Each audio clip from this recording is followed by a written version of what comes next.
Hello, welcome back to Chris's Moto Life. Why am I standing in the back of a 911? Should be an engine back here, shouldn't there? And yeah, it's corny. Everybody does this after they take their engine out. Why should I be different? I'm hardly special. So, it's time to drop the 911 engine. As a note, I've had this car for 25 years, and this is the fourth time I've taken the engine out. Because honestly, it only takes a couple hours to get the engine out. I just do a little bit every night, and by the time we took the engine out, it took us an hour. Two of us dropped the engine in an hour yesterday. So, I guess you want to know what I'm going to be doing. Well, let me get out of here, and we'll talk about it. Ow! That hurt. All right, if you want to look in here, you'll notice that I've got the axle still on here. And unfortunately, I tore an axle boot on the one side. So what I'm going to do is I'm going to do all four axle boots. I mean, the car's like 40 years old. I think it's just a good idea to do stuff like this. That's what we're going to be talking about today. A lot of preventative maintenance.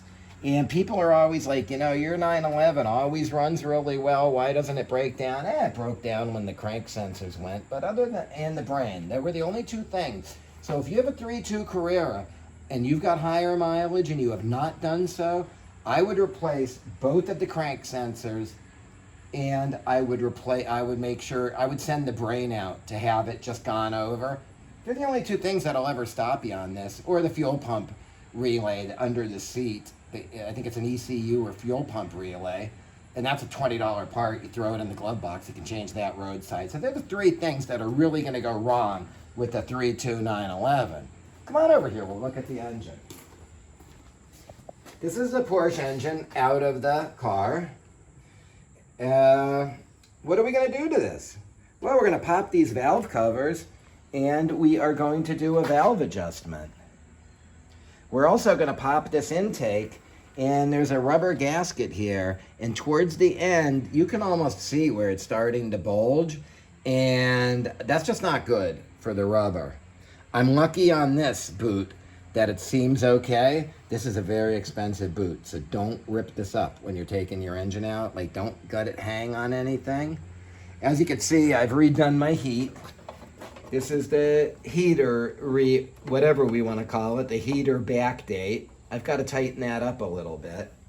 Something else that happened in my engine, I did have a prop rod holding this up. You can see this is your mass air, and I had it held up by an aluminum bar that went from here down, and it broke. So now, you can't have that. We've got to fix it. And I'm so glad that I took the engine out because of that. Next up, here's the big deal. If you look in here, this is an area of the Porsche engine that we refer to as the triangle of death. There's a crankcase ventilation, an oil pressure switch, and then there's, I don't know what that is that's capped off. I forget what it's called. It's like right here. And you can see so those three things, and what really bums me out is I did those already like 6 or 7 years ago, and then I took the car down to Amelia Island in Florida, and let's just say that I'm a little hard on a car on the road, and it started leaking, and I'm like, really? After only a year, I'm leaking again? So I got to go back in and redo all that. I mean, why don't we just come right out and say it? That all these people are looking for 911s and they're like, oh, that's got an oil leak. Yeah, that's because it's got oil in it. It's German, they leak. I don't care what you say. I'm going to try and get this one leak-free, but will it be leak-free when I'm done, or how long will it be? Just deal with it. You know what? You want good air conditioning and you want an engine that doesn't leak oil, do not get a air-cooled 911. Air-cooled 911s are for people who really want an air-cooled 911. Here's the transmission right here. We separated that because I thought that my clutch was slipping. But if you look at it, my clutch plate looks pretty good. I mean, it almost looks brand new. We were expecting to see all kinds of of just junk coming off of this. And then if you look at the pressure plate here, I thought that we'd see a ton of crap on that. So I've got a whole new clutch kit that we're putting in. It was like $350. It was well worth the money. The transmission I'm just going to clean. I don't see much leakage in here. So I had done this guide tube and that seal the last time I was in here. So I think we're just going to let that go for now. This is called the ring gear. This is the gear which goes on the outside of your clutch, which the starter teeth engage on this. You don't know how many stories I've heard of people putting the transmission back together, leaving this out. They go to start the car after they put the engine all back in and do all that work.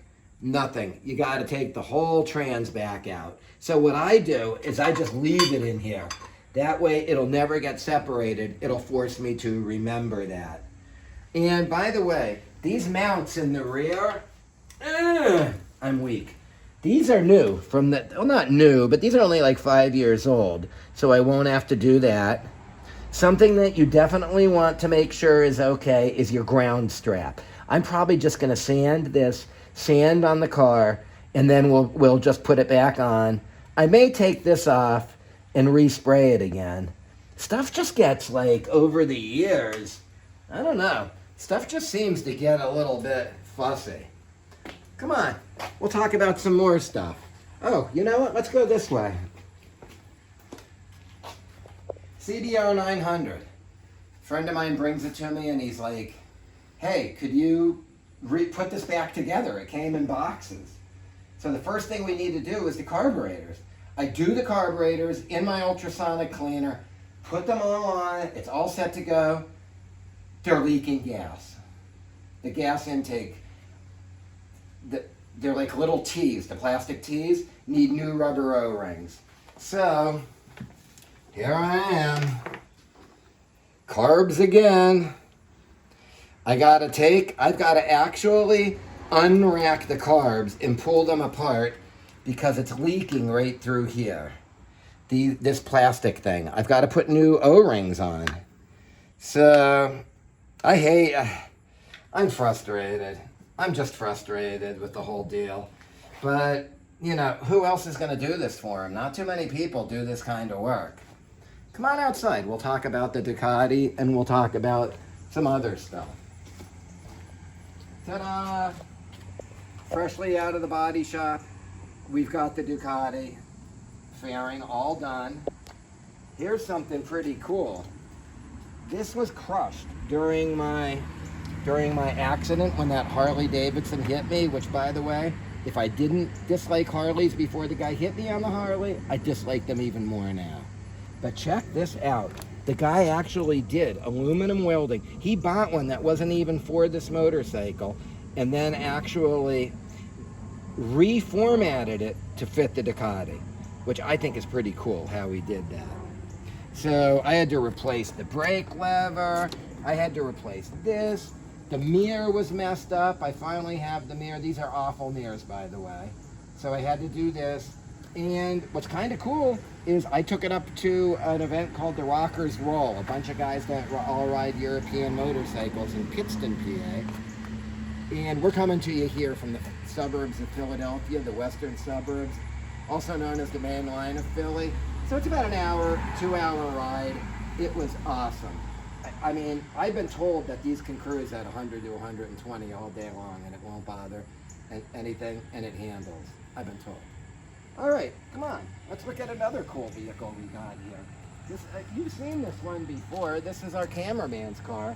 He's been really hitting the track. He went from never going to the track to doing like 10 track days a year, which I think that's a lot. What's nice is he just put fresh calipers, fresh rotors, fresh tires, fresh pads. This puppy's ready to go hit the track.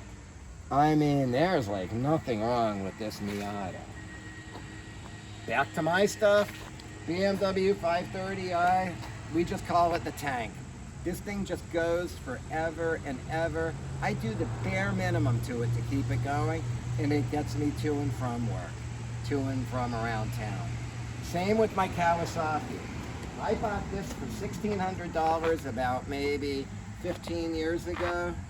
I mean, I don't do anything. I might change the oil if I remember. It's just, this is one of the best motorcycles I've ever owned. It's an EX250, Kawasaki Ninja 250 they're called. They've made this same one for probably, I think they made it from 1986 to 2008 or 2007. They never changed it.